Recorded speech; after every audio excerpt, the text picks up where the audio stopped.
The corridors of the alien palace were impossibly long, stretching beyond what my human mind could comprehend. Polished obsidian walls reflected light in angles that defied Euclidean geometry, and overhead, a lattice of glowing, pulsing veins carried energy that hummed like 1,000 vibrating strings. I had been brought here as a guest, though the word felt hollow, almost like a euphemism for being an honored captive. The alien queen, Irindra, had summoned me, the sole human in her domain, to negotiate, or perhaps to amuse herself at my expense. I adjusted the strap of my utility pack and stepped lightly, careful not to stumble on the transparent floors that revealed voids spinning hundreds of meters below. Every step I took felt magnified, as if the palace itself was aware of my presence. My mission, ostensibly, was simple: rescue 2 of Irindra's daughters who had vanished from the royal chambers, spirited away by their own curiosity, or perhaps by my tenacity. But every instinct screamed that nothing here was simple. When I reached the grand antechamber, Irindra was already waiting. Her form was magnificent and terrifying, tall beyond measure, with limbs that moved with a sinuous grace. Her skin was an opalescent black, shimmering with colors that seemed alive. Her eyes, 4 of them, arranged in a diamond pattern, locked on me with piercing intensity. "You've brought them," she said before I could speak. Her voice resonated deep in my chest, vibrating with authority that was more felt than heard. I didn't answer. Instead, I let my eyes shift subtly toward the 2 figures flanking me, hidden under cloaks of adaptive camouflage. Slowly, the cloaks folded back to reveal 2 young aliens, Irindra's daughters. Their expressions were cautious, but not frightened. In fact, there was a glimmer of something like trust, or perhaps curiosity, in their alien eyes. The room went silent. Irindra's multiple pupils narrowed. Her hands, delicate yet strong, hovered in the air as if she could summon the walls themselves to crush me. "You dare bring them into my presence? Explain yourself." I took a measured step forward, careful to maintain calm. "I'm not your enemy," I said. "They chose to leave. They trusted me to keep them safe. And I intend to honor that trust." The room pulsed with energy, responding to her agitation. Every light in the walls dimmed and flared erratically, casting shifting shadows across the faces of the court. I could feel her daughters stiffen, but they didn't retreat. They stayed close, as if reading my confidence. "You understand nothing of our ways," Irindra said, her voice growing colder, sharper. "These children are mine by birth, by law, by destiny. You have no claim here." I straightened. Maybe I don't have a claim, but they are beings with will. They chose to come with me. You may be a queen, but you are not their master. For a moment, there was nothing but silence. Then, Irindra's lips curled in a gesture that was both amusement and threat. "Bold. Human boldness. You think you understand our culture? That you can waltz into my halls and defy me?" "I understand enough," I said. "I understand that family is more than title. That love and loyalty can't be forced. That even queens make mistakes." Irindra's head tilted slightly, a motion so subtle it almost went unnoticed. But I sensed her calculating, measuring, weighing my words against her own formidable power. "You have spirit," she said at last, "and courage, qualities that humans possess in ways my species cannot. But courage alone does not protect you from consequences." Her energy pulsed violently now, lighting the chamber in flashes that made the floor feel like molten glass. Her daughters remained calm, their own eyes reflecting a mix of admiration and awe toward me. And then the unexpected happened. One of them, the eldest, stepped forward. "Mother," she said softly, "he has not harmed us. He only protected us." Another silence fell, more potent than the first. The weight of expectation, of authority, pressed down on the chamber. Arindra's multiple eyes studied me, then shifted to her daughters, and I could see a flicker of something I had not anticipated: doubt. "You would defy me?" she asked, her voice low and dangerous. "I would not," I replied evenly. "I would not force them.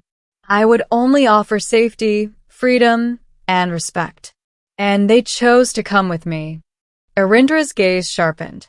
For a moment, I thought the moment would end in disaster. But then, something remarkable happened. The youngest daughter, her hands trembling slightly, stepped forward as well. "We want to go," she said quietly. "We want to see the stars, to understand humans, to learn the ways beyond these walls." The room trembled.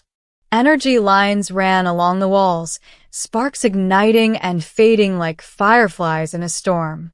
And then, the Queen's shoulders slumped, not in defeat, but in an acknowledgement I could feel radiating like heat. "You humans," she murmured. "You speak with such audacity. I did not think my daughters capable of choosing, yet they have."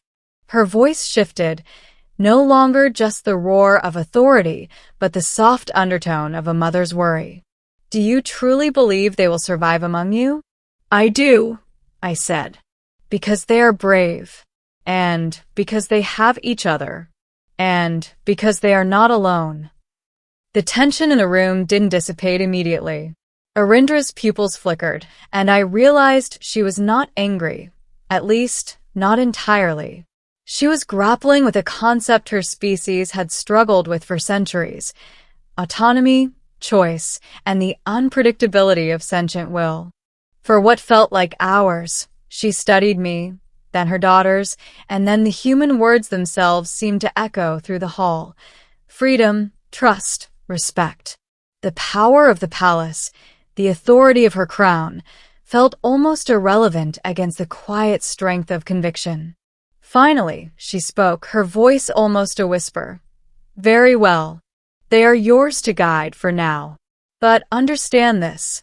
Human, should harm come to them, or should you betray their trust, my wrath will be unlike anything you have faced. Do you understand?"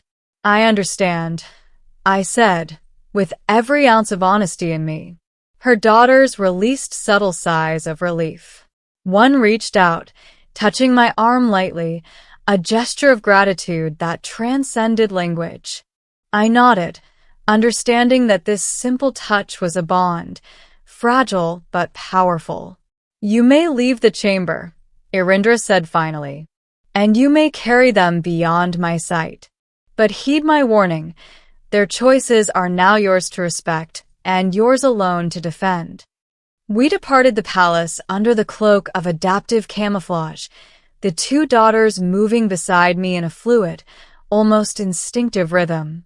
As we emerged into the starlit expanse beyond the palace walls, I couldn't help but glance back. Arindra stood at the threshold of her throne room, a solitary figure against the endless architecture, observing, calculating, understanding perhaps a little more about humans than she ever had before. "Do you really think she'll let us go?" the eldest daughter asked quietly, her voice trembling with both excitement and uncertainty. "I think she respects choice," I said. "And that's more than a lot of rulers can manage." The youngest looked up at the stars, a glimmer of wonder in her alien eyes. "Then we'll see the universe," she whispered, almost to herself. "We'll see it all." We traveled through the night, leaving behind the palace and the echoes of a queen's authority. And yet, even as we moved through the endless expanse of stars, I sensed her presence, not as a threat, but as a reminder that the strongest beings, the most powerful rulers, could be changed not by fear or force, but by courage, conviction, and respect. In the days that followed, we navigated the complexities of interstellar travel. I introduced them to human culture, to the strange and wondrous things of Earth, to the subtle kindnesses and terrible contradictions of humanity. They absorbed everything like sponges, asking questions, testing theories, and, in the process, revealing the astonishing adaptability of their species. At first, they were cautious, hesitant to speak their minds fully. But as trust grew, laughter began to fill our small ship. The eldest had a fascination with human music, and the youngest was enthralled by storytelling. They taught me as much as I taught them about resilience, curiosity, and the art of seeing the universe through eyes unclouded by centuries of hierarchy. One evening, as we watched a binary star system spin in quiet symmetry, the eldest daughter asked a question I hadn't anticipated. "Why did you help us?" Even when it could have meant angering the queen, I smiled softly, watching the glow of starlight dance across her scales. "Because no one deserves to be caged for who they are," I said. "Because choice is worth protecting, even when it's dangerous. And because sometimes the impossible is worth fighting for." She considered that for a long moment, then nodded. "Then we truly are with you, human. Not because we have to be, but because we want to be." And in that moment, I realized something profound. The queen had been right to fear. We were stepping into the unknown. But we were not powerless. We were not prey. We were explorers, students, and perhaps, in a small way, teachers. The room had gone silent in the palace that day. And now, as I sailed through the stars with Arindra's daughters at my side, I understood that silence, not the absence of sound, but the weight of realization, was a gift. Because even a queen, the most powerful being in her domain, could recognize courage, respect, and choice. And when that recognition happens, even the impossible can unfold. We continued our journey into the galaxy, leaving behind old hierarchies and embracing the infinite possibilities of the universe. And though Arindra's gaze might still follow us in some unseen way, her daughters had chosen, and that choice was sacred. For the first time in my life, I felt the full weight and wonder of humanity, of standing for something, of protecting the vulnerable, and of showing the universe that even the smallest beings could alter the course of empires. And somewhere across the stars, I knew the alien queen was thinking, and perhaps, just perhaps, beginning to understand. The stars stretched endlessly before us, cold and infinite, yet full of possibilities.